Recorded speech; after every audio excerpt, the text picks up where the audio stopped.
Bismillah, Assalamualaikum guys. Jumpa lagi di channel Jurnal Update. Nah, pada kali ini kita akan membahas soal program daripada Bapak Prabowo Gibran guys. Khususnya yaitu soal makan siang gratis guys. Jadi tak perlu berlama-lama, langsung saja kita saksikan video ini ya guys. Bismillah. Info yang kita dapat itu sekitar April kemarin ya, ketika Bu Sri Mulyani pergi ke US, waktu itu ada pertemuan dengan World Bank gitu. Nah ini timnya Pak Prabowo datang nih ke Kementerian Keuangan. Timnya Pak Prabowo inti, bukan tim intinya. Bukan kaleng-kaleng lah, bukan ecek-ecek lah ya. Bukan apa namanya bagian dari TKN kemarin, tetapi benar-benar tim intinya Pak Prabowo. Bahas apa di sana dan dengan siapa? Nah itu kebetulan diterima oleh beberapa eselon 1 Kementerian Keuangan, Dirjen dan lain-lain itulah. Karena memang Sri Mulyani sedang pergi kan ke luar negeri gitu. Nah di sana mereka tanya kira-kira ini APBN kita seberapa banyak bisa mengakomodasi program-program Pak Prabowo. Gitu. Dijelaskan lah orang-orang Kementerian Keuangan ini soal kondisi APBN kita, misalnya berapa persen sih anggaran yang sudah terkunci misalnya ya. Pendidikan kan 20% dari APBN. 20%. Terus kemudian kesehatan walaupun sudah nggak dikunci 10% tapi tetap besar ya. Sekitar sekarang mungkin 8% dari APBN. Terus kemudian ada juga subsidi BBM. Ini apa itu yang ya banyak juga menyerap anggaran. Terus kemudian perlindungan sosial yang sekitar kemarin melonjak drastis waktu pemilu kan, itu juga menjelang pemilu. Bagus itulah pemerintah kita punya kepedulian ya nggak pada orang-orang yang membutuhkan ya nggak Alhamdulillah guys. Belum lagi transfer dana ke daerah. Nah, apalagi kalau kita ngitung belanja pegawai. Plus tambah lagi biaya IKN untuk ya. Bener nggak? IKN iya, tapi ya ini nanti bumbunya di sini nih. Ini masih dia udah tahu cara mainnya gitu, pelan-pelan dulu gitu kan, panas kemudian gitu. Ini menyambung. Nggak percuma Sen punya kumis panjang dia kan. Udah dipotong ini. Ini menyambung Anam ya. Jadi di laporan majalah Tempo di 17 Maret nih, tugas gue pekan ini sangat enak ya, bacain aja di sini. Jadi gimana? Di laporan majalah Tempo tuh ditulis bahwa ada dokumen dari Bappenas setebal 16 halaman itu menghitung kebutuhan anggaran untuk program makan siang gratis. Yaitu sekitar 75,6 triliun untuk sasarannya sekitar 57,98 juta anak begitu. Tapi itu belum termasuk dengan kebutuhan susu dan kebutuhan lain-lain begitu. Kalau di total kebutuhannya itu sekitar 185,2 triliun. Nah, Bappenas juga mencari tuh di mana sih pos-pos yang bisa dikotak-atik supaya bisa anggaran dipakai untuk makan siang gratis dan susu gratis. Nah, ada potensi di situ dari pemotongan subsidi. Misalnya nih, subsidi listrik 900 volt ampere sekitar 9,6 triliun. Belum lagi subsidi bahan bakar minyak dan listrik sekitar 140,8 triliun. Ya, tadi udah disebutin sama Anam juga soal berbagai subsidi itu. Ya, ini lebih detail di sini. Artinya kan sebenarnya kita punya keterbatasan ruang fiskal ya. Betul. Yang sangat tinggi di situ dan kira-kira gimana cara pemerintah untuk ngakalin keterbatasan ini? Ya, mungkin yang agak seru nih. Apa? Program-program unggulannya Pak Jokowi mungkin akan dikurangi. Misalnya Iya guys. IKN biar bisa berjalan. Gimana IKN? Ceritanya. Tetap dilanjutkan tapi mungkin dikurangi. Gasnya yang dikurangi. Gasnya katanya. Jadi akan terhambat nih ya. IKN juga akan tertunda pembangunannya. Tidak sekencang zaman Pak Jokowi. Tidak sekencang itu. Berarti para PNS itu kan birokrat kita ini bisa bernapas lega ya kan. Tetap akan pindah.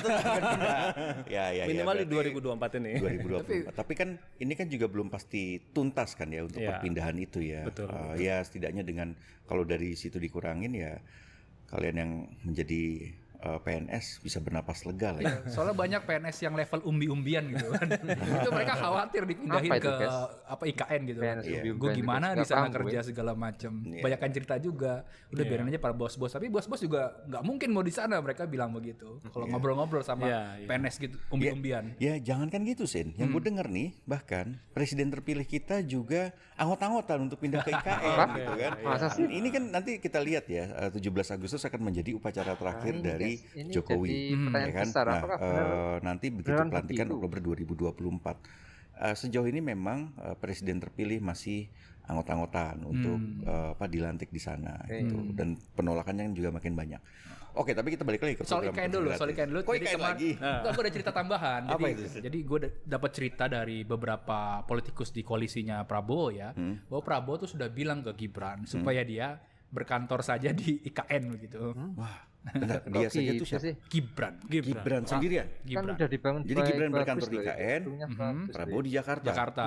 Pembagian. Wow, ya oke. Istana Wakil Presiden jadinya. ya. Istana Wakil. Terus buat apa ada IKN Presiden ya kalau IKN. gitu ya? Nah, iya. Kalau pemerintahan tetap dijalankan dari Jakarta, tapi itu nanti mungkin akan kita lihat ya waktunya nanti Nah, kemudian ini akan menunjukkan waktu apakah yang akan Prabowo bisa akan menjawab semua ini. memerintah dari Bisa Jakarta yang sekarang sudah bukan kita lagi ibu kota putuskan. negara atau di IKN. Oke, balik lagi ke program micin ya. Micin. Nah, artinya sekarang ini belum ada ketersediaan anggaran.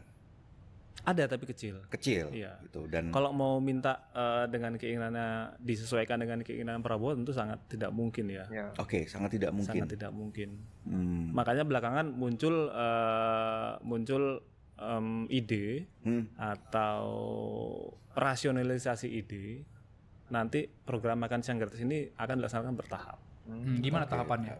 Nah, dengan keterbatasan anggaran ini nanti makan siang gratis di tahun-tahun awal akan fokus di daerah 3T. Tertinggal, terdepan, terluar. Gue juga dapat info tuh soal itu. Jadi nanti memang itu pembahasannya ke 3T dulu. Kenapa? Karena di daerah sana memang banyak angka-angka stunting ya, stunting, kelaparan, gizi buruk dan seterusnya. Jadi nanti skemanya adalah ini masih pembahasan, lagi-lagi belum sampai tahap keputusan ya.